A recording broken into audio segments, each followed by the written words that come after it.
estando embarazada a lo mejor se te complica con una neumonía. Alguna me había dicho, no he pensado vacunar, pero desde que lo vi me voy a vacunar, he pedido cita.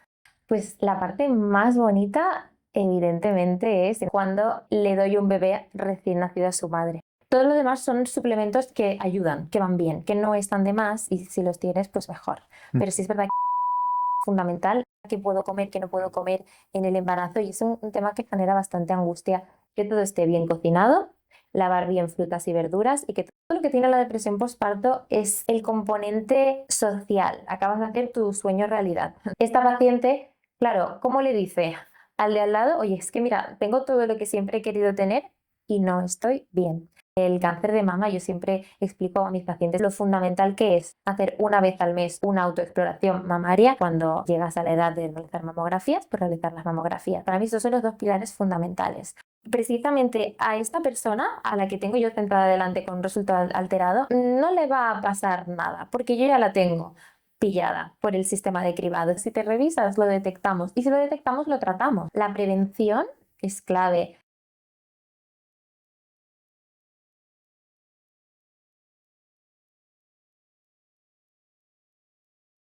Hola a todos y bienvenidos a un nuevo episodio de Puente Banana. La verdad es que hoy contamos con una invitada, como siempre, especial, la doctora Claudia Barreto. Ella es ginecóloga y bueno, hoy vamos a hablar, creo que es un podcast muy interesante porque vamos a tocar temas interesantes para todo el mundo, como el tema de la maternidad, todas las etapas pues de un embarazo, todo el tema también de las enfermedades de transmisión sexual, que creo que es un tema muy del día a día. Y bueno, hay muchos otros, todos los temas que iremos desarrollando poquito a poco para que tú nos vayas explicando y vayamos conociendo muy bien qué es lo que haces, ¿no? Entonces vamos para allá. Bienvenida a Puente Banana. Gracias, chicos. La ginecología es muy extensa y nos gustaría saber qué haces tú en tu día a día. ¿Qué son las cosas, las tareas que te ocupan?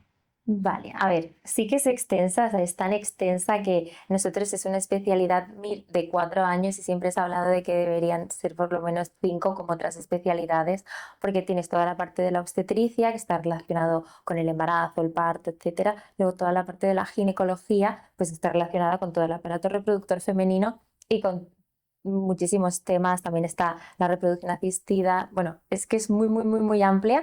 Toda la parte quirúrgica, bueno todo, es que es muy amplia realmente. Y que sean 4 años de MIR es como poco risa, teniendo en cuenta todo lo que abarca.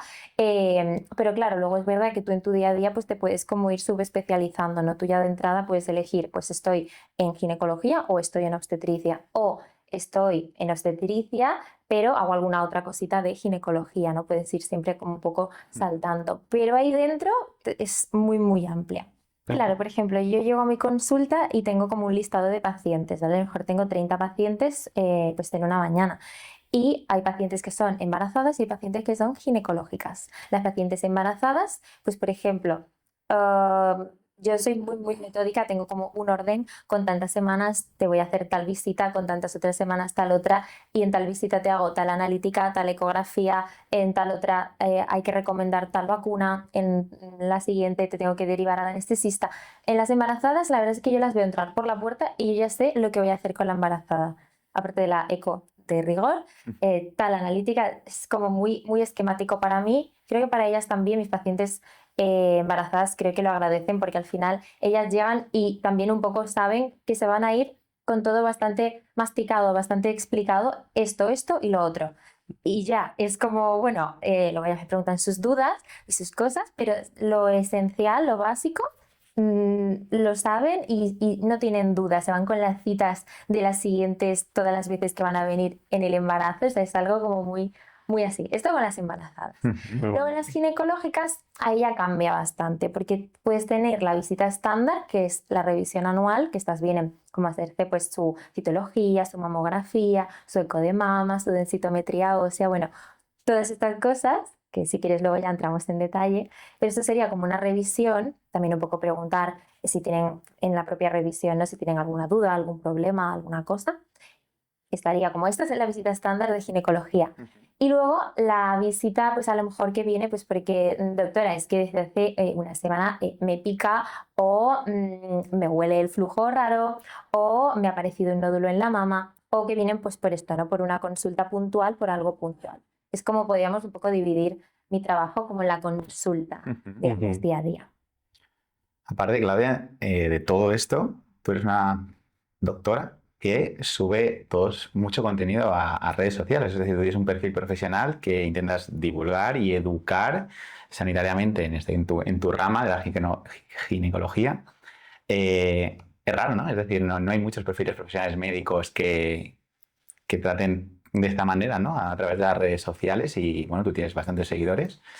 Sí, bueno, esto es algo que surgió, la verdad, espontáneamente, no me acuerdo ni cómo ni cuándo, bueno, fue hace ya, creo que llevo como 2 años ya en redes. Y esto al principio surgió como una idea de estar como un poco más cerca de mis pacientes, si tenían dudas, pues que pudieran acceder a mí un poco más fácilmente, etcétera. Y al final se fue convirtiendo en una forma de yo transmitirles información que a lo mejor pues puede resultar un poco más inaccesible, pues de una forma accesible, o sea, llegar a mi perfil, pensar y ver, vale, pues, qué es el estreptococo del grupo B? ¿Y por qué es importante en el embarazo? Pues a lo mejor esto tú como persona externa, ¿no? Que lo ves desde fuera, pues dices, ostras, pues no tengo ni idea de lo que es, voy a mirarlo y más si estás embarazada y te interesa este tema. Esto por poner un tema de embarazo o también temas de ginecología. Pues oye, enfermedades de transmisión sexual, como habéis comentado al principio, ¿no? ¿Cuáles son las más frecuentes? ¿Cuál es el tratamiento? ¿Cuáles son las principales causas? ¿Cómo prevenirlas? Etcétera. Y tú puedes acceder ahí y lo tienes pues mucho más cercano. Y entonces, bueno, surgió un poco así la idea, ¿no? Y luego también con el paso del tiempo, como me di cuenta de que al principio era muy profesional, todo el tiempo era gine embarazo, y así tú. Y me di cuenta de que a lo mejor con un toque más personal lo hacía un poco más humano, ¿no? Les decía, oye, pues ahora pues estoy desayunando esto, foto. Y a lo mejor me preguntaban, oye, ¿y de dónde son esos cereales que me gustan bastante la pinta que tienen? Ujú. Y así creas como un poco más de comunidad, es un poco más interactivo y me parece como una forma de estar más cerca de las pacientes y de las seguidoras al final. Claro. Claro, porque es un tema como muy personal también el embarazo y estas cosas. Y tú notas que las seguidoras de tu perfil te vienen a buscar. Sí, sí, sin duda, hay muchísimas. Tengo muchísimos mensajes de, doctora, bueno, es que hay de todo. Ahí está la de, estoy embarazada, quiero cita contigo. Y está la de, estoy planeando quedarme embarazada y cuando lo esté, ¿cómo puedo hacer para pedir cita contigo? Porque veo que la próxima que tienes disponible es en abril. Y entonces, claro, esto a ellas pues joder, es gratificante para ti, ¿no? Ver como que alguien ya piensa en ti de esa manera. eh, y la verdad es que, bueno, yo me alegro de que se sientan así, ¿no? De acompañadas y de, pues esto, de tener como alguien cercano, alguien accesible al que le puedes preguntar, que te va a subir cosas, que te van a explicar ya de entrada. Por ejemplo, ahora mismo, un ejemplo, a lo mejor es un poco tonto, pero me gusta. Ahora mismo estamos en plena campaña de vacunación de la gripe, ¿vale? Para todas Ujú. las personas que tengan factores de riesgo, como son las embarazadas. Entonces, claro. Hay veces que en la consulta, pues esto, lo otro, una cosa a la otra, a lo mejor digo, ostras, no le he dicho a esta paciente que está recomendado vacunarse de la gripe, aunque bueno, hay campaña por todo, de publicidad, etcétera, pero bueno, pues yo en mi cuenta de Instagram he publicado hace poco un vídeo de por qué es importante vacunarte de la gripe ahora estando embarazada, ¿no? Entonces muchas me han comentado, tengo un feedback con respecto a ese post en concreto. Alguna me había dicho, no me pensaba vacunar, pero desde que lo vi me voy a vacunar, he pedido cita. Ujú. Y guau, esto me parece que digo, jo, pues qué labor tan, pues al final, Estás educativa. ayudando a alguien, Sí, tú subes un post y de repente a lo mejor le estás ahorrando un problema a alguien que lo podría haber tenido. pues justo, Ujú. justo. Porque al final la gripe también se comenta en ese post, ¿no? A las embarazadas, ¿por qué son personas de riesgo? Pues porque al final con el embarazo hay unos cambios en el organismo que hacen que una gripe común que podrías pasar perfectamente en tu casa 7 días en la cama tranquilito, pues estando embarazada a lo mejor se te complica con una neumonía que precisa de un ingreso hospitalario y esto a su vez pues se puede complicar más. Es que se puede volver algo muy grave. Ujú. Estando embarazada también está también la vacuna de la tosferina, Ujú. ¿vale? Que está recomendada entre las semanas, especialmente 27-32, para pasar inmunidad al recién nacido. Es una estrategia de vacuna no para la madre, sino para el recién nacido. Así como os he dicho antes que la de la gripe era para proteger a la madre de complicaciones severas y de paso también podemos proteger al recién nacido, pero realmente aquí el objetivo es la madre, en la tosferina el objetivo es el bebé, es el recién nacido.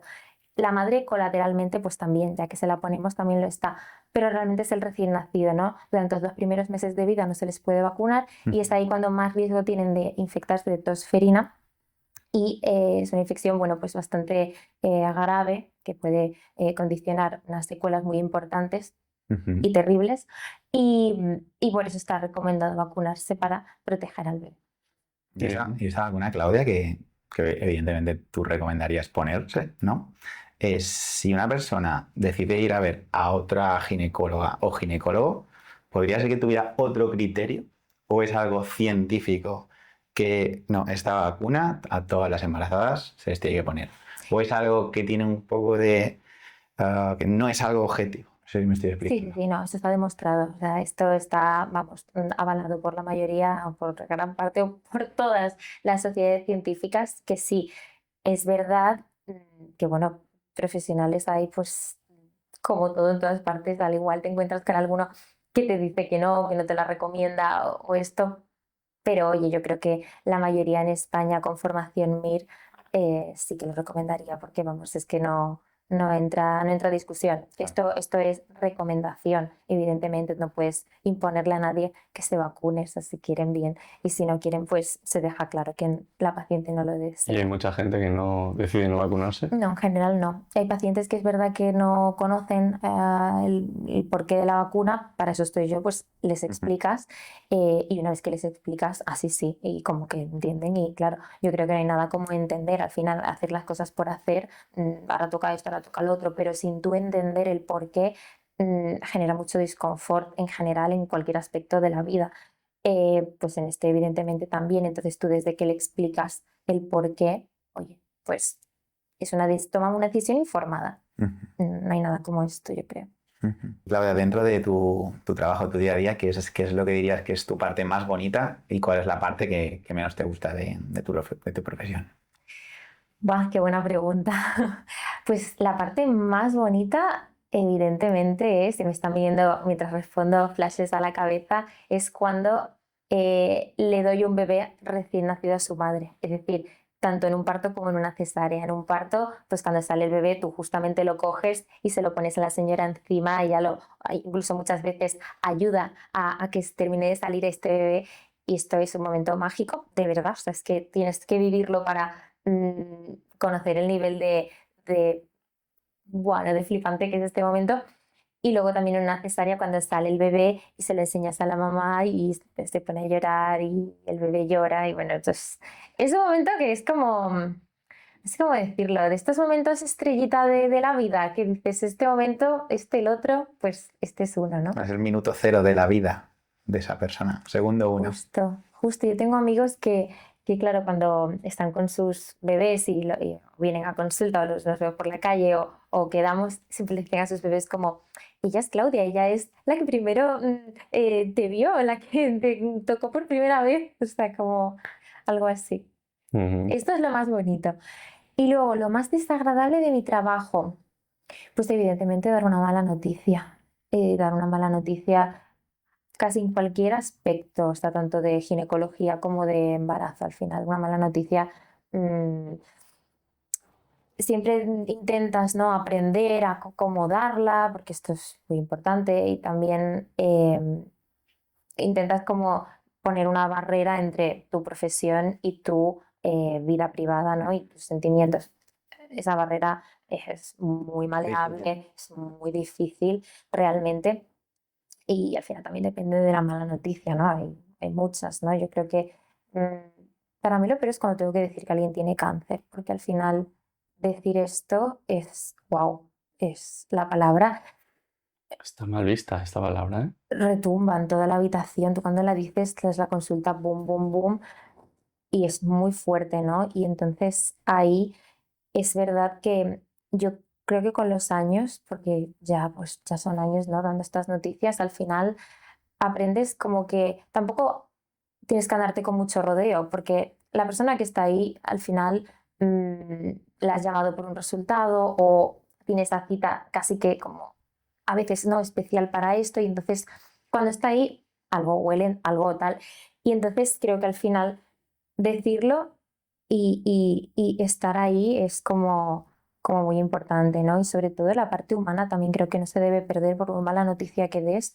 em, Cogerle la mano a otra persona en un momento en el que está mal, ese acto es muy sencillo, ya ves tú, pero esto yo creo que debe reconfortar mucho a nivel de paciente. Todos hemos sido pacientes, o sea, yo misma he sido paciente. ¿Y cuáles son las cosas más importantes que tiene que saber una persona, una pareja, si se quieren quedar embarazados? Bueno, pues es importante saber que los dos estén sanos, ¿vale? Bueno, lo más sanos posibles, que lleven un estilo de vida lo más saludable posible. Ujú. Y luego, bueno, si tenemos alguna analítica reciente, pues más o menos reciente, de los últimos 6 meses, un año, pues estupendo. Si no, también la podríamos pedir por ver si hay algo que suplementar extra. Y de todas formas, hoy en día hay muchísimos preparados, muchísimos multivitamínicos preconcepción, preembarazo que te preparan, te suplementan para estar como a nivel de ácido fólico y todos estos minerales y vitaminas esenciales bien para, una vez conseguido el embarazo, pues estar bien, óptimo. Y se nota mucho. ¿El qué? Tomar esas vitaminas se nota mucho en el resultado, en el Sí, porcentaje de embarazos. bueno, realmente lo único que está demostrado científicamente es la utilización, la toma de ácido fólico durante más aproximadamente los 3 o 4 meses previos al embarazo. Esto con respecto a los defectos del tubo neural. Está en la formación del feto, del recién nacido, ¿no? Todo lo demás son suplementos que ayudan, que van bien, que no están de más y si los tienes, pues mejor. Pero sí es verdad que el ácido fólico es fundamental, siempre, siempre, siempre hay que tomarlo antes del embarazo para conseguir un buen resultado obstétrico en cuanto a los efectos del tubo neural. Claro, dentro de los hábitos, ¿no? Que vivimos en un mundo que vamos todos a 500 y ahí vivimos con estrés, con ansiedad. eh, Obviamente se tienen que cambiar hábitos alimenticios, hábitos de salud, pero si hablamos de la salud mental, ¿cuán es de importante en las probabilidades de que una pareja se quede embarazada? Ah, Bueno, hombre, la salud mental es que es importante Para todo. siempre, sí, o sea, siempre, es que es básica y la debemos cuidar, está ahí como olvidada, parece que si no te has roto un brazo, pues no demuestras, ¿no? Como que estás mal y a veces pues no tienes salud mental, ¿no? Por varias razones. Para conseguir un embarazo pues también es importante, pero bueno, tampoco es determinante, evidentemente hay muchísimos factores, pero sí es verdad y se ha visto, y es un caso que se suele comentar bastante, que algunas parejas que por X motivo, no voy a entrar en por qué razón, acaban haciendo un tratamiento de fecundación in vitro o una inseminación artificial, en cualquier caso, algún tratamiento de fertilidad para conseguir el embarazo, una vez consiguen ese embarazo, el resto de embarazos vienen espontáneos. Y aquí se habla como de una especie de ¿qué ha pasado aquí? O sea, ¿por qué antes no podían de ninguna manera, a lo mejor muchas in vitro, muchas intentos y luego, una vez que ya tienen uno, ya los siguientes vienen solos? Y claro, aquí se habla de un componente de muchas veces hay que relajarse, hay que tal. Pues hombre, sí y no. Claro que no hay que banalizar nada. Probablemente pues sea un factor que influye, pero no sea el único y determinante, ¿no? Está también muy mal visto a una persona que le cuesta quedarse embarazada, que le digas, bueno, relájate y verás que te quedas embarazada. Esto no lo puedes decir, porque vamos, me parece que es algo terrible. Pero sí es verdad que la parte mental es muy importante para conseguir embarazo, para conseguir calidad de vida. Al final, la definición de salud de la Organización Mundial de la Salud es bienestar físico y mental y social, pero el mental también está ahí, es uno de los 3 pilares, es fundamental. Tú al acompañar en un tema como tan importante en la vida de las personas y que puede ocasionar incluso tantos problemas en pareja, ¿no? A lo mejor hay un límite, hay como, a veces haces como de psicóloga, ¿dónde está la división entre la ginecología y la psicología a veces? ¿Tienes Uf. ¿tienes problemas en ese aspecto o no? No, mi problema a veces es que me implico demasiado, quizás, pero porque me gusta, porque empatizo, pero no lo veo no lo veo un problema, ¿no? Pero sí es verdad que muchas veces, pues al final un embarazo genera ansiedad, porque tú no sabes, es un camino que puede generar mucha incertidumbre y que pues a veces tienes tus adversidades, tienes tus cosas que a lo mejor un resultado no va muy bien y el otro va regular, entonces tienes que hablar con esa madre preocupada, con ese padre preocupado, a lo mejor el embarazo pues por lo que sea precisa de un ingreso hospitalario y claro, ¿cómo le explicas tú a sus padres vamos a ingresar porque el bebé a lo mejor X? ¿Sabes? Entonces todo esto, o no, o simplemente, o cosas que ni siquiera pasan, que a lo mejor mm, tienen miedo a que pasen, ¿no? Cosas que han visto, cosas que le han pasado a conocidos. Y entonces te manifiestan sus miedos en consulta y tú pues tienes que intentar explicarles, oye, lo que le ha pasado a esta persona es esto, o lo que has escuchado es esto, pero tú no estás en esa situación y si lo estás o vemos que lo puedes estar, lo manejaremos para que dejes de estarlo o que lo pases lo mejor posible. Pero sí es verdad que tienes que tener mucha empatía para entender que eso que esta persona te está manifestando, esa preocupación, pues es real y tienes que atenderla, porque al final eh, tú eres su médico y al final esto es lo más importante, ¿no? Que tú eres al que van a pedirle ayuda, al que le van a hacer preguntas. Y lo ideal es que sepas responderlas y si puedes desde la parte más humana posible, es decir, no solo con la evidencia científica de, pues mire usted, está teniendo contracciones antes de tiempo, la probabilidad de que su parto sea antes es esta. Esto y nada es lo mismo, esto tú lo dices ChatGPT también. Pero claro, dónde está la parte humana? ¿Dónde apareces tú? ¿Dónde destacas tú? En cómo te impliques tú en esa situación, en cómo les hagas sentir. Al final la gente no se va a acordar de nada, solo se van a acordar de cómo les has hecho sentir en un momento de su vida en el que estaban mal. Y si tú estás ahí, ellos ven que te preocupas, ven que les preguntas, ven que te interesas, que estás ahí, que estás ahí, que estás ahí. Esto marca la diferencia y al final los pacientes se acuerdan de eso. Es complicado de hacer tanto seguimiento. ¿Cuántos pacientes tienes en total? Pues sinceramente no tengo ni idea. Tengo muchos, muchos. Hay veces que llego y veo la consulta y digo, madre mía, a ver cómo vamos a hacer esto. Em, pero, pero es verdad que no me cuesta, pero porque me sale. A mí, como tener a mis pacientes, digamos, eh, mm, guiarlos en su embarazo. Al final no es solo soy su médico y bueno, aquí te veo, aquí no y se acabó. Para mí es como un acompañamiento constante, continuo. Al final también un poco por esto la cuenta de Instagram, porque ahí me tienen, ¿no? Y al final hay veces que a lo mejor me pueden escribir un mensaje y a lo mejor tardo en responder o no respondo si se me queda muy abajo, pero es verdad que quieras que no, luego te subiré un algo diciéndote alguna recomendación o alguna cosa y esto hará que me sientas más cercana, ¿no? Y yo creo que, bueno, que eso también marca un poco la diferencia, ¿no? Por lo menos es el feedback que sí que al menos tengo. Y luego cuando, ya te digo, cuando hay un paciente que está atravesando algún problema, alguna situación un poco más complicada o más difícil, sí que estar ahí no me supone ningún esfuerzo porque a mí me nace. O sea, yo quiero estar, me pongo en su piel, pienso, ¿cómo me sentiría yo si a mí me estuviera pasando esta situación o a mí o a mi hermana o a alguien muy cercano a mí? Pues más o menos. Yo a veces digo, y no es broma, cuando un paciente mío tiene un problema, digo, es que fui detrás de ella como si fuera mi hermana, ¿sabes? Y no sé, me nace. A veces Mm. quizás peco un poco de demasiado porque me lo llevo a mi casa, lo sufro con ellos, pero es que me nace, es que no puedo evitar. Bueno, está bien eso. Y Claudia, tú eres el nexo común de cientos o miles de pacientes. No sé cuántos son. Sí, tú eres una persona muy importante para muchísima gente. O sea, que te va a implicar tener una energía, una proactividad muy fuerte en todos tus impactos con tus pacientes, ¿no? En este sentido, ¿cuándo descansas? Es decir, en tu día a día, porque claro, yo he visto también historias tuyas. 3 de la mañana he venido aquí a asistir a un parto.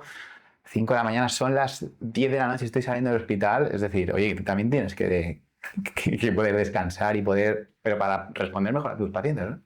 Y tu vida no personal, pero tu descanso en el día a día, ¿dónde lo dejas? Esta pregunta sí es verdad que tienes toda la razón. Hay veces que yo misma digo, pues no sé cómo puedo, porque encima no me valen las cosas medio bien, tengo que llegar a todo y a todo bien. Y esto es verdad que es una parte de mí misma, un poco de autoexigencia, que a veces me meto mucha caña. Y aquí creo que mi salud mental mm, a veces tintinea y me dice, oye, para un poco, ¿no? Y es verdad que me gustaría saber cuidar un poco más de mí como cuido de mis pacientes, porque hay veces que creo que me centro más en ellos que en mí misma. Es verdad que tengo mis momentos, o sea, tengo mi deporte, tengo mis amigos, tengo mi familia, pero es verdad que hay veces que abarcarlo todo, llegar a todo, tener todos los aspectos bien, me cuesta. Y también me da rabia, porque, como os digo, parte de mi perfeccionismo es llegar a todo, pues si no llego a todo, es mi asignatura un poco pendiente a aprender a regular todos los aspectos de mi vida. Eh, pero Creo que bueno, eso es una asignatura pendiente de toda la gente exigente con su vida profesional, con las cosas que hace. Aprender a equilibrar, a mí me pasa igual. sí. Yo dejo descuidadas muchas áreas y más ahora con el podcast que hemos empezado, mi tiempo es cero. He eliminado de comer, he eliminado muchas veces del deporte y tengo que empezar a conseguir el balance otra vez porque se nos ha ido de las manos. Es muy importante, por lo menos, reconocerlo, porque esto como siempre, ¿no? Admitirlo o reconocerlo es el primer paso. Una vez que tú ya por lo menos lo sabes, oye, intentarás, o al menos en mi caso, intento ir mejorando todo eso. Es decir, hay que cuidar lo básico. ¿Y lo básico que es? Dormir, comer, ¿qué más? Y deporte, ya está.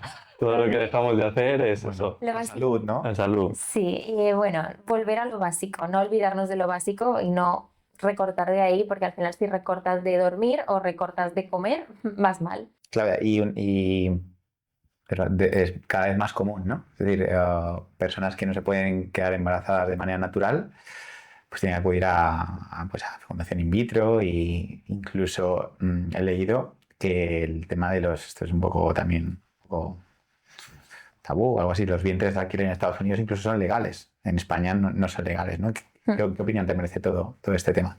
Bueno, es un tema que da para bastante debate. Yo creo que podríamos hacer un podcast solo de este tema porque al final es algo, pues sí, hoy en día la maternidad en muchos casos se pospone o se deja para otras edades que no son tan óptimas y entonces sí es verdad que tienes que recurrir pues a técnicas de fertilidad, sean las que sean, ¿no?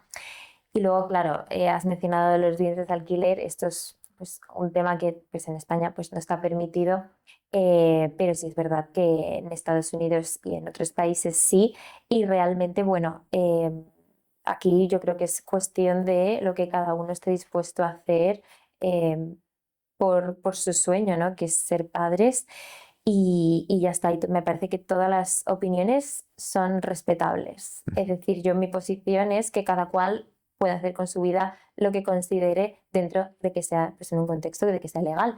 Pero más allá de esto, no me merece ningún tipo de opinión con respecto a juzgarlo yo. Es decir, ahí está y si está sobre la mesa, que lo use quien quiera. Perfecto. Claudia, ¿cuáles son los riesgos más típicos del embarazo y las cosas que las mujeres tienen que estar pendientes, bueno, y los hombres, sí o sí? Los riesgos más típicos del embarazo. Bueno, esto depende sobre todo también del trimestre, ¿no? Es decir, de la etapa del embarazo en la que estés.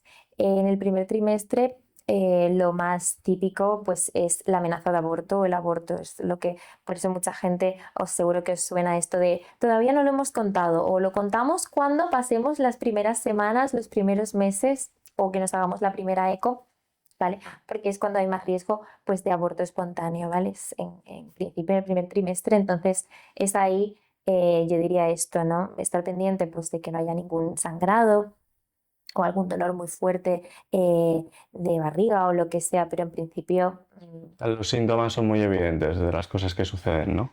a veces sí, a veces no, porque es verdad que puedes tener una forma de aborto que se llama aborto diferido o retenido, que es cuando pues el corazoncito deja de latir y no hay ningún síntoma. Te das cuenta cuando vas al ginecólogo, te hacen la eco y pues no hay latido, ¿no? Entonces en esa situación la verdad es que no hay síntomas, pero sin que esto sea algo para alarmar a la gente, porque al final es verdad que es algo que pasa poco, pero bueno, es una de las cosas que pueden pasar y sí que no da síntomas. Por eso en el primer trimestre yo diría que los principales síntomas pues es esto, sangrado o dolor, pues si lo tienes, acudir a urgencias.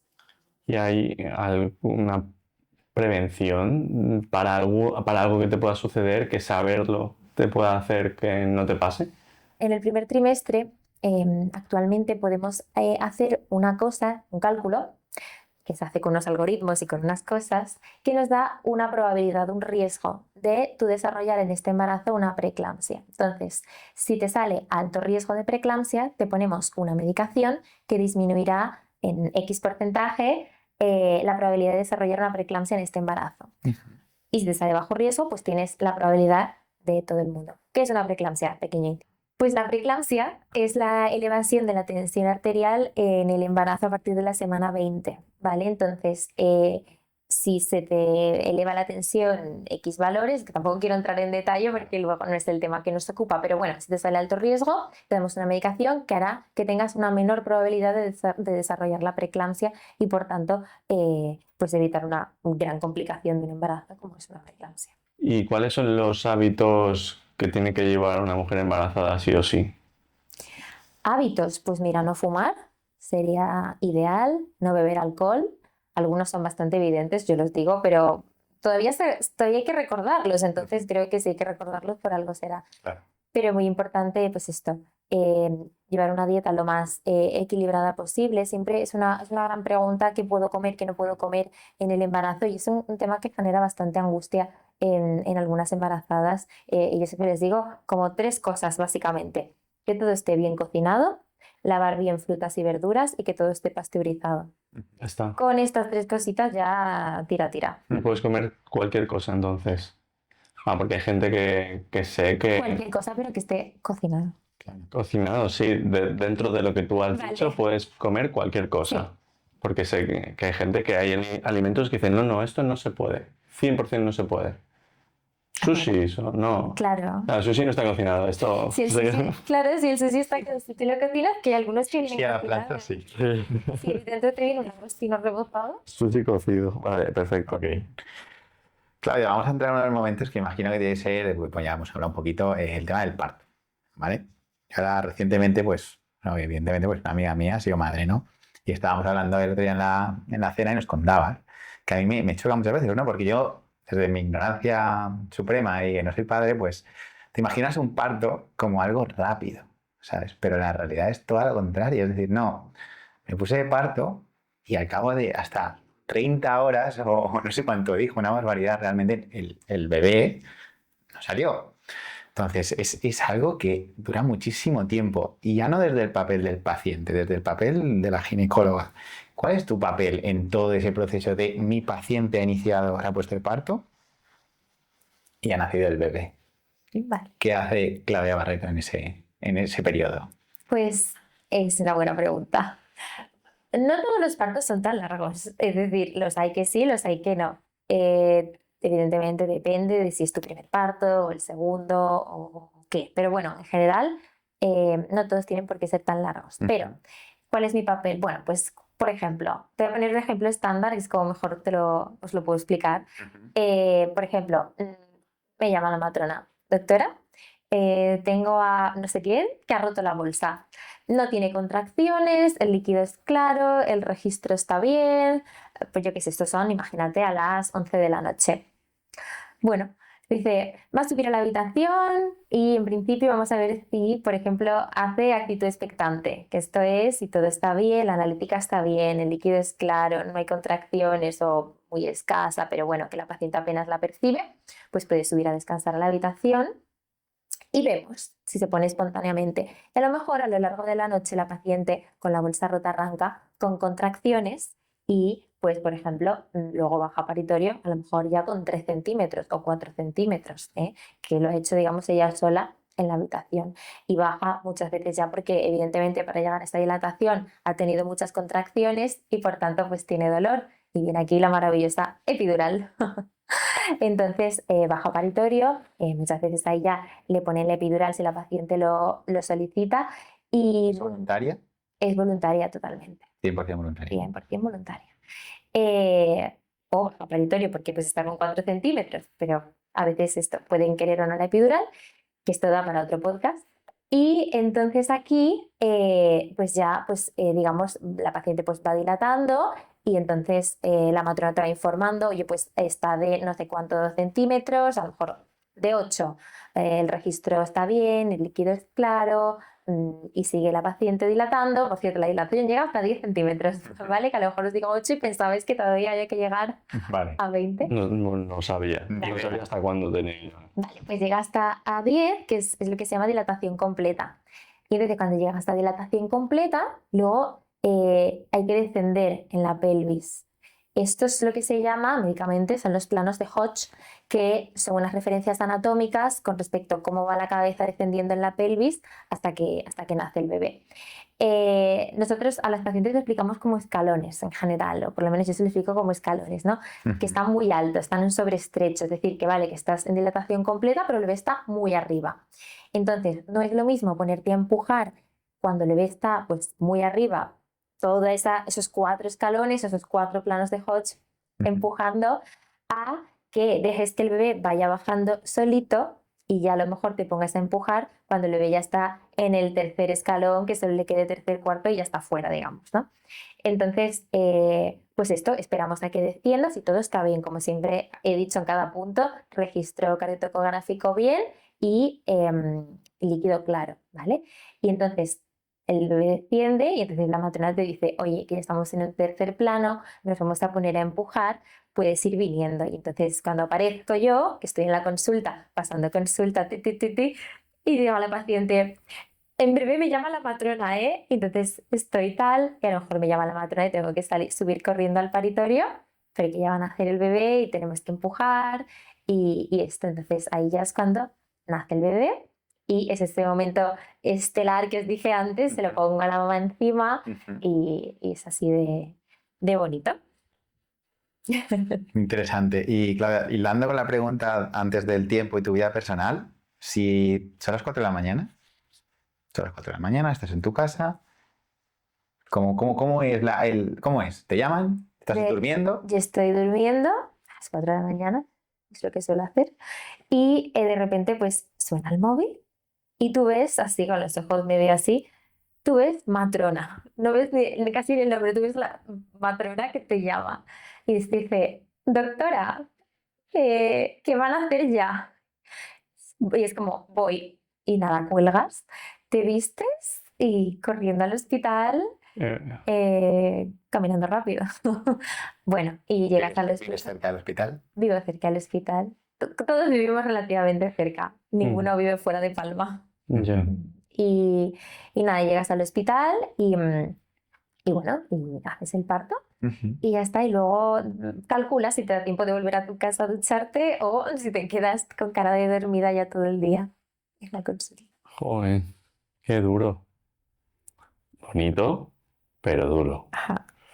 Para poner mucho valor, ¿eh? Lo que haces, por todo. O sea, no por solo lo que haces en sí, que ayudas a traer vida, es tu esfuerzo que hay detrás, me parece increíble. ¿Cuántos partos tienes a la semana, más o menos? Depende, hay semanas de bastante trabajo, hay semanas que son un poquito menos. También te digo que cuando a veces tengo una semana flojita, digo, uy, uy, porque la que viene Claro. tendré seguro que más. Pues hay semanas, pues la semana pasada creo que tuve un parto cada día, mínimo, a veces 2. Pero luego viene la siguiente y a lo mejor tengo 2, 3 partos. Entonces es como que se compensa un poquito, diría yo. Pero hay semanas que son muy duras, sobre todo cuando se te junta pues un parto a mitad de consulta, que ya, claro, te parte la consulta, porque claro, piensa que cuando yo subo a asistir a ese parto, la consulta Para. se me queda parada y las pacientes, a veces tengo mucha suerte porque mis pacientes son tan buenas que me esperan y todavía les digo, disculpa, lo siento, no sabía que esto iba a pasar, evidentemente. Y no te preocupes, doctora, que otro día seré yo. Y que no me preocupe y seguimos con la consulta, pero claro, es frenético porque es no parar, no parar, no parar y a lo mejor te dan las 3 de la tarde y tú estás allí todavía. Claudia, porque hay muchas mujeres que tienen partos pues muy bonitos, pero yo he hablado también con mujeres que tienen experiencias un poco traumáticas, ¿no? Es decir, que oye, pues que piensan en tener otro hijo y por el parto, no por el bebé, y meramente el día del parto o las horas del parto, Hmm. que es por el dolor, porque principalmente, no lo sé. Es que esto puede ser por tantas cosas, o sea, si nos ponemos a analizar, podríamos hacer como una Ujú. encuesta a X número de mujeres y hacerles unas preguntas de por qué. Pues yo he visto y he oído de todo, es decir, hay mujeres que es verdad que no se les consigue controlar bien el dolor es algo terrible, tener dolor, pues es muy duro, las mujeres lo pasan fatal y sí, por lo que sea no se consigue controlar bien ese dolor, y es bastante raro, ojo, en general con la epidural se consigue controlar, pero hay veces que el bebé viene colocado de alguna manera un poco diferente, en general suele ser cuando miran para arriba, por mucha epidural que tengas, si el bebé está mal colocado, suele haber un dolor de contracciones bastante poco tolerable, ¿no? Esto puede ser una razón. O luego hay veces que es porque el parto pues, es muy largo, como comentábamos antes, ¿no? Pero es que al final es un proceso fisiológico que va a la velocidad que va. Luego, ¿qué más? Luego a lo mejor pues tienes un desgarro, ¿no? del periné que es mayor de lo que se espera, pero bueno, pues las circunstancias, y claro, es que nunca, hay tantas cosas que no puedes prever, hay cosas que tú te las encuentras, ¿no? O van sucediendo. O luego también es verdad que el momento del parto es un momento en el que estás muy sensible, no tanto sensible, sino con las hormonas a flor de piel, ¿no? Entonces, es verdad que cualquier comentario, una mirada, lo que sea, afecta tanto. Tengo tantas pacientes que me lo dicen de, es que tal día me dijeron tal cosa y es que me quedé con esto. Y a veces es esto que puede parecer algo que no te va a marcar, pues sí te marca, ¿no? ¿Por qué más? Pues básicamente por esto, pero muchas veces es verdad que el parto duele, es largo, pero luego tienen al bebé encima y lo primero que te dicen es, se me ha olvidado todo, porque es como que compensa mucho, ¿no? Ujú. Entonces, bueno, es un poco analizar el por qué y si tienes la oportunidad, sobre todo, yo es lo que intento, ¿no? Cuando a lo mejor me cuentan que vienen de una experiencia de un parto previo traumático o una mala experiencia, entender por qué fue la mala experiencia para no cometer esas cosas que hicieron que esto fuese de esa manera, porque para eso está, tú tienes una mala experiencia y ¿qué haces? Aprendes. Ujú. Fundamental. Claro, y que eso no te limite en el futuro a tener otro hijo, ¿no? Y en posparto, ¿qué clase de seguimiento le haces a las mujeres? Pues mira, yo personalmente en el posparto lo que hago es verlas aproximadamente a los 10 días más o menos del parto, parto cesárea. La veo a los 10 días, hacemos pues una evaluación de los loquios, que es el sangrado posparto, se llama loquios, y ver también los puntos de sutura, cómo están, si hay sutura o no, pero bueno, se revisa un poco que todo esté bien, cómo está también la paciente. Ahí también puedes detectar, y para mí es bastante importante, ¿no? En esa visita detectar cuando ves que ves venir una depresión postparto, que esto es bastante importante tenerlo en cuenta porque no es algo que debamos dejar pasar, sino que desde que lo detectes pues, o que veas algún indicio, pues tienes que tomar medidas, ¿no? Y desde esta visita yo lo utilizo un poco para todo. También planeo cuando la voy a volver a ver la siguiente visita. Y en esa visita estoy como muy ojo avisor de que todo esté bien y de que todo después de verme a mí ahí continúe bien hasta que me vuelvas a ver. Es como el nexo. Ujú. Entonces hago esta visita y luego en función de cómo vea esta situación, digo, bueno, pues te veo si te veo súper bien, te veo en 4 meses. Si te veo ahí, te veo en 2 meses. Si te veo ahí la semana que viene, ¿no? Ahí lo planteo un poco. La rutina sería verla pues a los 10 días aprox y luego verla a los 3 meses. Vale. Eso es como lo estándar. Si detecto alguna cosita que podría yo tratar o evaluar o mirar más de cerca, me la cito quizás un poco antes. Pero tú haces el seguimiento de la mujer, no del niño, No, solo de la mujer. solo de la mujer. El niño ya es del pediatra. Cuando sale, es, es del pediatra. Es verdad que a veces vas a la habitación en el posparto inmediato y te preguntan, ¿y Ana cuánto le tengo que dar de comer? O ahora, ¿esto de aquí es normal? Yo, uy, esto, claro, algo sí sé, pero siempre es como, bueno, mejor preguntarle al pediatra para estar seguro, ¿no? Pero sí, a mí lo que me encanta es que cuando vienen a la visita postparto me traigan al bebé, porque me encanta verlos con sus ropitas ya de mini personitas, y no sé, en sus carritos, y las madres los ponen súper guapos para venir a la consulta conmigo y siempre les dicen, ¿no te acuerdas de Claudia? Me hace mucha gracia. Y Claudia, ¿qué es la depresión postparto? Pero es que me lo has mencionado. Pues la depresión postparto es pues una depresión que ocurre en el postparto, así, claramente, ¿no?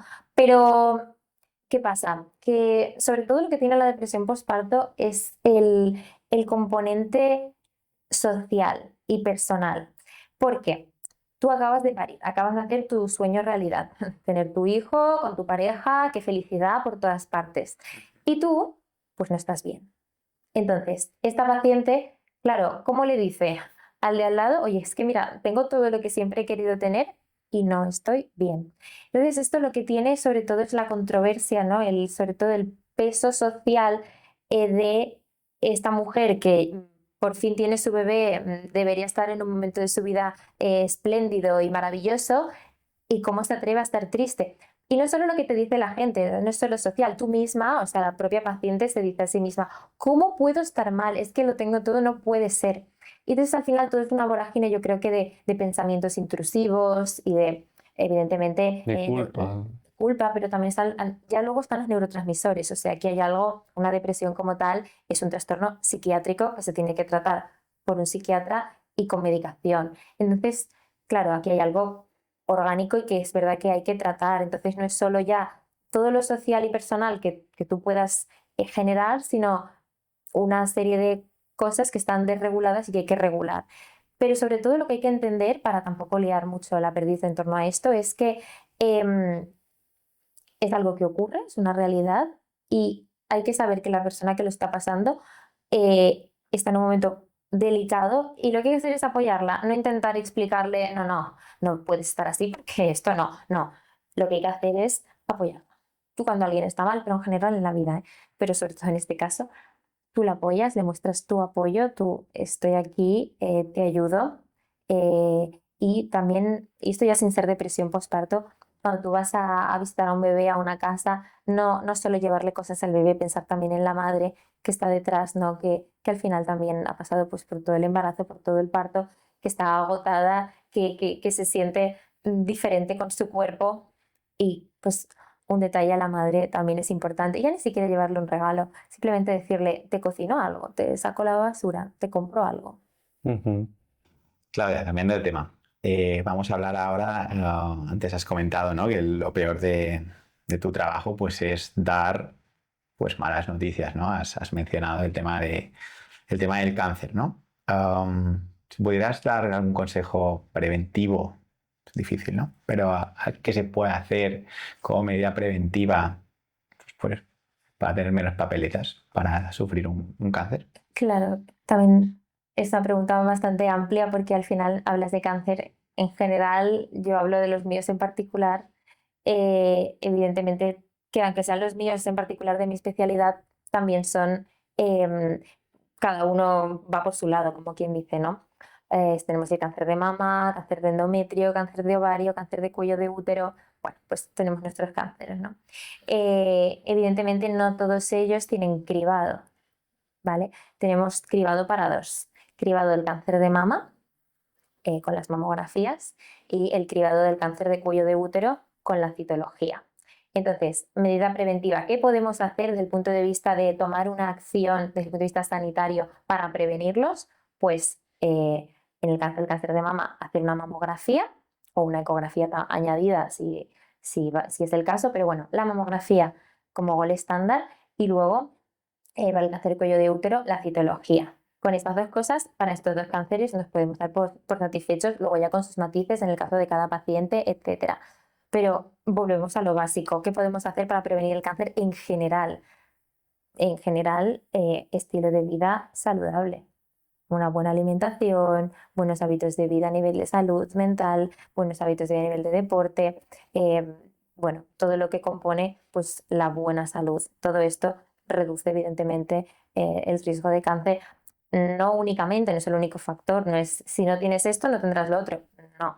Pero sí es verdad que es algo que ayuda. Pero sí es verdad que desde el punto de vista de de los míos, de los que mi especialidad abarca, con el cáncer de mama, yo siempre explico a mis pacientes en la consulta, o siempre lo intento, lo fundamental que es hacer autoexploración mamaria, hacer una vez al mes una autoexploración mamaria, es fundamental, si puede ser después de la regla mejor, por los cambios hormonales, etcétera, porque tú conoces tu mama, tú sabes cómo es tu mama y si tú la conoces, sabes perfectamente cuando hay algo que ya no es normal en ti y por tanto pedirás ayuda antes que alguien que desconoce totalmente cómo es su mama. Y evidentemente cuando llegas a la edad de realizar mamografías, pues realizar las mamografías. Para mí estos son los dos pilares fundamentales, autoexplorarte y la mamografía. Y luego, evidentemente, a nivel del cáncer de cuello de útero, pues realizar las citologías. Muchas veces cuando tengo un resultado alterado en una citología, la paciente pues acude muy nerviosa porque yo la llamo y acude muy nerviosa a la consulta. Claro, con razón, yo le explico exactamente qué tiene y en qué punto está dentro de las alteraciones que nos pueden aparecer en una citología. Pero luego, una cosa que suelo decirles bastante a mis pacientes es que precisamente a esta persona, a la que tengo yo sentada delante con un resultado alterado, a esta persona no le va a pasar nada, porque yo ya la tengo pillada por el sistema de cribado. Es decir, yo la voy a estudiar, la voy a seguir de cerca. A esta no se va a morir en cáncer de cuello de útero. No, porque yo, antes de que lleguemos al estadio del cáncer, primero detectaré las lesiones previas y si hay una lesión previa que requiera cirugía, lo haré. O todo lo que yo pueda hacer antes para que no llegara a ese estadio. Entonces, la persona que está en mi consulta, que es hace las revisiones, no le va a pasar nada. La persona a la que le puede pasar algo es a la que está en la calle. Hay que incitar a la gente a que vaya a consulta, porque muchas veces no vas. A mí me ha pasado que he tenido que hacer revisiones y las he pospuesto porque me daba miedo a ver si me van a encontrar algo. Y lo pospones cuando dices es absurdo. Lo mejor es ir y cuanto antes. Claro, es que es esto, al final, mm, si te tiene que pasar, te va a pasar, te revisas o no te revises, la diferencia está ahí, en si te revisas o no te revisas. Si te revisas, lo detectamos, y si lo detectamos, lo tratamos. Es verdad, nos ponemos nerviosos, es verdad, a nadie le gusta. Estoy hablando de situaciones, estoy hablando de cáncer, estoy hablando ahora de situaciones que podemos abordar. Pero incluso si hablamos de cáncer, ojo, ahí también, porque al final mejor detectarlo ya y no dentro de 5 meses cuando ya vete a saber en qué estadio estamos o que pueda haber infiltrado. Es decir, cuanto antes mejor. Y si hay que hacer revisiones, vas, se hace, es como el que se tiene que tomar la medicación, vas, te la tomas y se acabó. Y esto, la prevención es clave. La medicina preventiva es la clave. Si hiciésemos más medicina preventiva, no llegaríamos tanto a la medicina terapéutica, la del tratamiento. Y tú dices que las chicas se conocen, pero ¿cuándo deberían preocuparse? ¿Qué es lo que te tocas? A lo mejor es muy obvio, para mí no lo es. Yo, mira, justamente ahí un matiz que le hago a mis pacientes es, tampoco quiero que encuentres nada, es decir, no quiero que te explores y digas, ah, me he encontrado algo, voy. No, esta tampoco es la idea. La idea es que tú te conozcas y que sepas cómo es tu mamá basal, la normal, y que sea la normal siempre. Siguiente mes te vuelves a explorar, sigue siendo tu mamá normal. Siguiente mes te vuelves a explorar, sigue siendo tu mamá normal. Y entonces, ¿cuándo consultas? Pues ahí, cuando te exploras y detectas que, pues algo que no estaba antes, pues probablemente suele ser un nódulo nuevo, de nueva aparición, porque antes no estaba, ahora sí, pues que está ahí y entonces, bueno, tú pues te exploras y dices, oye, pues esto comparas con otra mama, dices, oye, pues esto en la otra no está, tú lo exploras y dices, oye, voy a ir a consultar. Prefiero una consulta de más, o sea, que vengas a la consulta y te hagamos pruebas y digamos, oye, mira, pues no es nada, a que por miedo a preguntar, pues al final sí que sea algo. Entonces, vale más preguntar y vale más salir de dudas si las tienes. Y bueno, ¿ITS tratas muchas en la consulta? Pues lamentablemente sí. Es decir, al final es algo que pues más o menos cada semana o cada X tiempo sí que viene alguna paciente con algún síntoma y le haces las pruebas y sí que te sale positivo para alguna infección de transmisión sexual. Y bueno, ahí pues evidentemente tienes que tratar en función del grado de afectación. No es lo mismo tener simplemente una infección que apenas tienes síntomas, sino la infección sin más, a tenerla ya la enfermedad, es decir, ya tener síntomas y estar mal y precisar de ingreso hospitalario, etcétera, pues no es lo mismo. Entonces, en función de lo que tengas, ya lo vas manejando. Pero yo con las infecciones de transmisión sexual, sí es verdad que lo fundamental es, volvemos a lo de antes, a la prevención. Es que la prevención es clave y cómo las prevenimos con el uso de preservativos. Es esto. Siempre que tengo pacientes en mi consulta que me preguntan por métodos anticonceptivos, siempre estoy yo ahí detrás de, pero siempre preservativo. No te fíes de nadie. O sea, es que es fundamental. Lo más importante es prevenirlas, que no ocurran. Si invertimos más en prevención, ahorraremos en tratamiento. Es decir, yo no tendré que tratar algo que no ocurre, por tanto, no ocurre porque utilizo métodos preventivos como es el preservativo, fundamental. Y hay muchísimas enfermedades de transmisión sexual, muchas. Sí, más de las que la gente conoce, ¿no? Más de las que Habitualmente. la gente se puede creer y más de lo que, en fin, muchísima gente tiene. Y hay que tratarlas y hay que ir a por ellas y sobre todo insistir en la prevención. Es que si no hay prevención, si no hay uso correcto de preservativo, pues ahora. ¿Y cómo me doy cuenta, cómo puedo hacer para darme cuenta si tengo enfermedades de transmisión sexual? Pues los principales cambios que se suelen notar, claro, depende de hombres, mujeres, aquí ya varía, yo estoy especializada en mujeres, pero bueno, a mí me suelen consultar por cambios en el flujo, cambios en el olor, cambios en el color, por picor. Ujú. Suelen ser principalmente los síntomas por los que consultan las Más que pacientes. síntomas me refiero yo, ¿qué tipo de análisis me tengo que hacer? Claro, en los hombres es diferente que en las mujeres, ¿vale? Ujú. Las mujeres, nosotros hacemos tanto analítica como exudados. Entonces, con los exudados vaginales y cervicales, endocervicales, podemos encontrar las infecciones y también con la analítica o con las serologías. Ujú. Vale. Y Claudia, hablando de la prevención de ITS, ¿crees que hay una carencia que viene de mucho más atrás, que es en el sistema educativo? Que a lo mejor no se habla tanto de estos temas y no sé si lo tratáis en el mundo médico, ¿no? Todo esto de... Hombre, sí, o sea, para nosotros es uno de nuestros hándicaps. Al final las ITS son un fracaso. O sea, tú cuando tienes que tratar una infección de transmisión sexual es porque algo ha fallado. O sea, es que algo que se puede prevenir y lo estás tratando, pues aquí ha fallado algo, ¿no?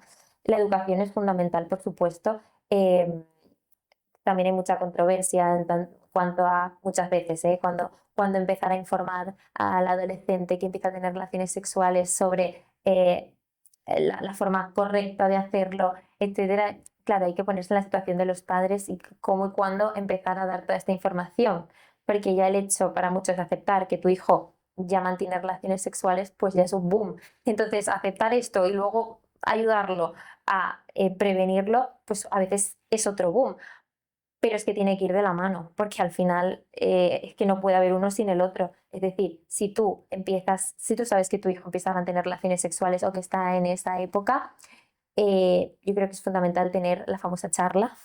Esa charla hay que tenerla y lo mejor es darle naturalidad completa, es decir, poder hablarlo con tranquilidad y sin juzgar y sin ningún tipo de reproche o de nada. Al final es algo natural, es algo eh, humano de la vida.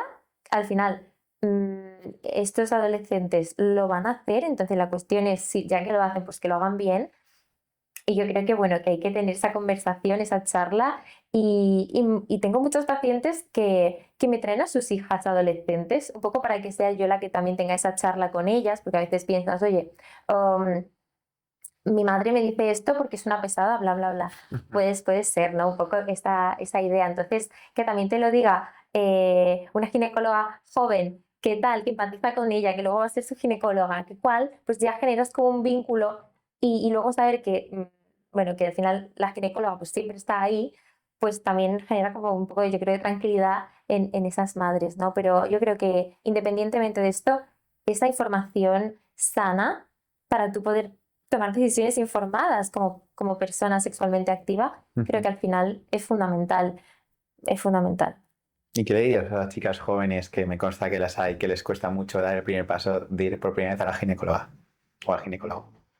Bueno, pues yo le diría pues que no tengan miedo, que al final forma parte de la vida. Al final, la ginecóloga, o sea, la figura del ginecólogo es como el médico de las mujeres muchas veces, ¿no? Porque al final, pues si realmente no tienes como alguna otra patología, de alguna otra cosa, eres una persona joven y sana, tu médico es tu ginecólogo, porque al final es al que vas a hacer tus revisiones y tus cosas, es como al que le pides pues también una analítica y un tal, y lo ves casi cada año, entonces al final pues está bien tener como esa revisión, entonces yo les diría pues que vengan, que no tengan miedo y ya está, que no mordemos. Súper. Claudia, y cuéntame, ¿qué es esto de la microbiota que está tan de moda ahora mismo? Va. La microbiota es lo que antiguamente, y no tan antiguo, o sea, muchas veces todavía se sigue llamando como la flora.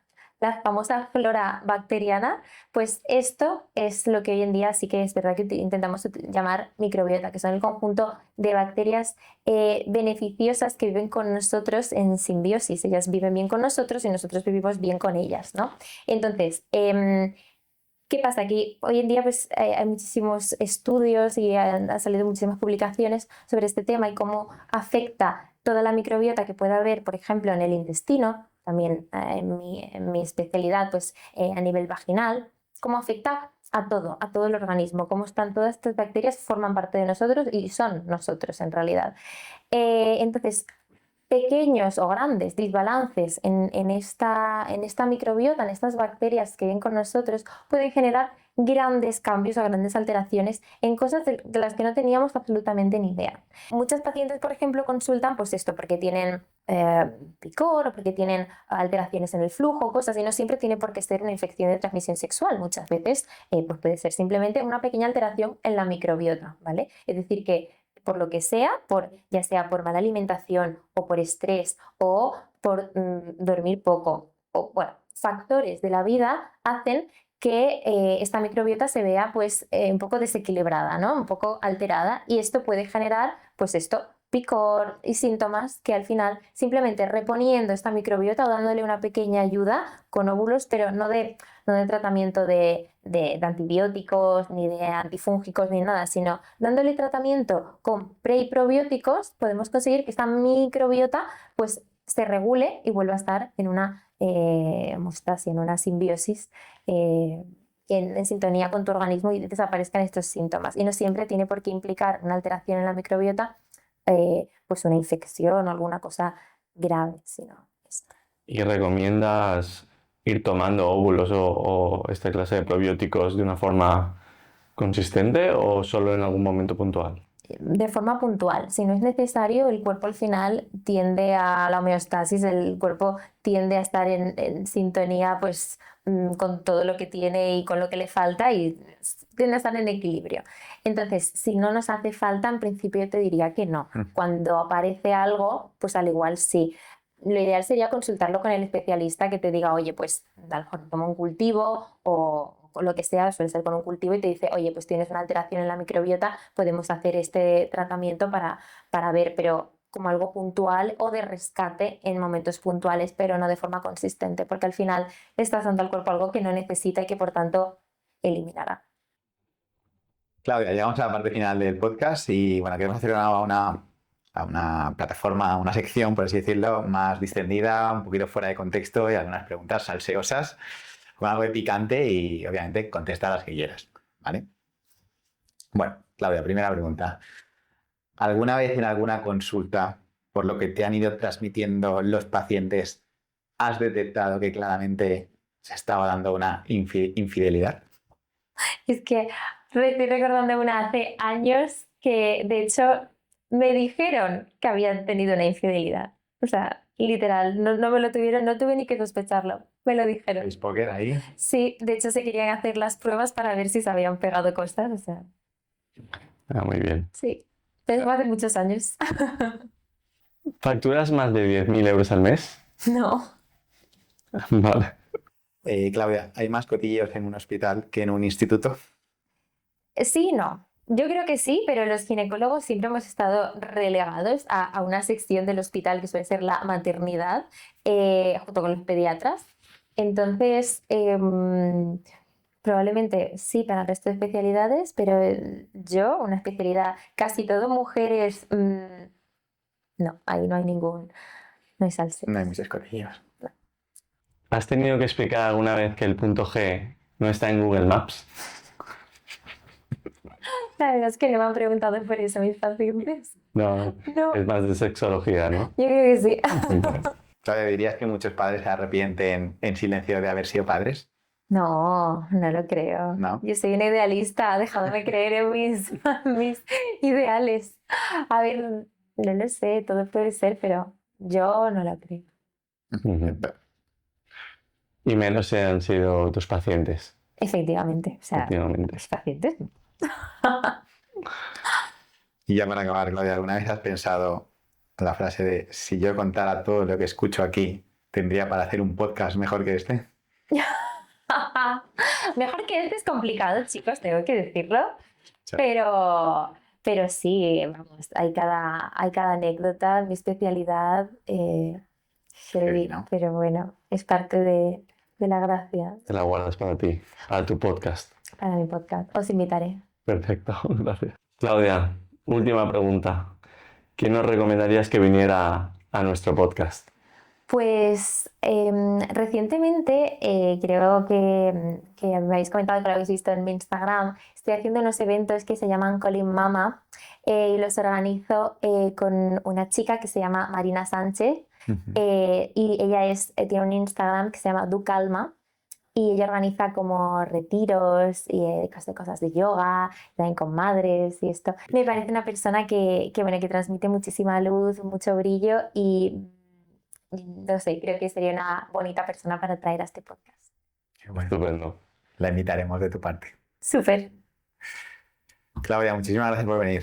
A vosotros, chicos, por Gracias por invitarme. venir. Por este ratito me lo he pasado súper bien. La Me verdad. alegro mucho. La verdad es que hay que poner en valor todo lo que haces, porque es una persona súper importante para muchísima gente, pero también pongo en valor todo el tiempo que le dedicas, el esfuerzo, joder, que seguro que mucha gente no lo ve, pero bueno, hoy mismo has tenido un pequeño percance antes de llegar aquí y ya has venido con todo tu esfuerzo, así que de verdad que muchas gracias. Sí, no sé, gracias, chicos. Muchas gracias. Gracias. Bueno, pues Muchas gracias, me lo he pasado súper bien.